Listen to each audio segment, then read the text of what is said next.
ആലപ്പുഴ ബീച്ചിൽ 4 വർഷം മുൻപ് നങ്കൂരമിട്ട യുദ്ധക്കപ്പൽ ഇന്നും സഞ്ചാരികൾക്ക് പ്രയോജനമില്ലാതെ അനാഥമായി കിടക്കുകയാണ്. 2021 ഒക്ടോബറിലാണ് നാവികസേനയുടെ യുദ്ധക്കപ്പൽ ഫാസ്റ്റ് അറ്റാക്ക് ക്രാഫ്റ്റ് ആലപ്പുഴ ബീച്ചിൽ നങ്കൂരമിട്ടത്. ചരിത്രമേറെയുള്ള കപ്പലിന്റെ അകം കാണാൻ സഞ്ചാരികൾക്ക് സൗകര്യമൊരുക്കുമെന്നായിരുന്നു അധികൃതർ പറഞ്ഞത്.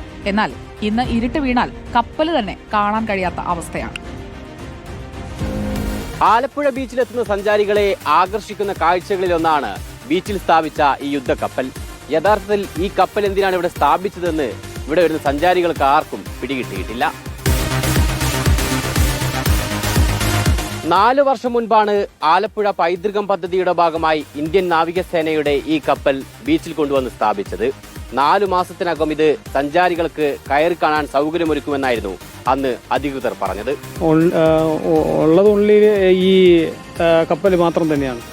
വേറെ ഒന്നും കാണാനായിട്ട് ഈ സമയത്ത് കഴിയുന്നില്ല. ഏതെങ്കിലും അറ്റ്ലീസ്റ്റ് ഇതെങ്കിലും തുറന്നു കൊടുക്കണമെന്നാണ് എൻ്റെ ഒരു അപേക്ഷ. കപ്പലിനകം കയറി കാണാൻ പടിക്കെട്ടുകൾ നിർമ്മിച്ചിട്ടുണ്ട്.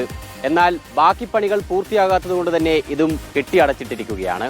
കപ്പലിന് ചുറ്റുമുള്ള പുൽത്തകിടി, ബാരിക്കേഡ്, സുരക്ഷാ ഓഫീസ്, ശൗചാലയം ഇതെല്ലാം ബാക്കി ഒതുങ്ങി.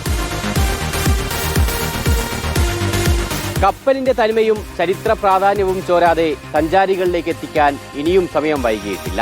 പക്ഷേ അധികാരികൾ കണ്ണു തുറക്കണം എന്ന് മാത്രം. വീഡിയോ ജേർണലിസ്റ്റ് സജിത് കുമാറിനൊപ്പം റിപ്പോർട്ടർ ശരത് റിപ്പോർട്ടർ ആലപ്പുഴ.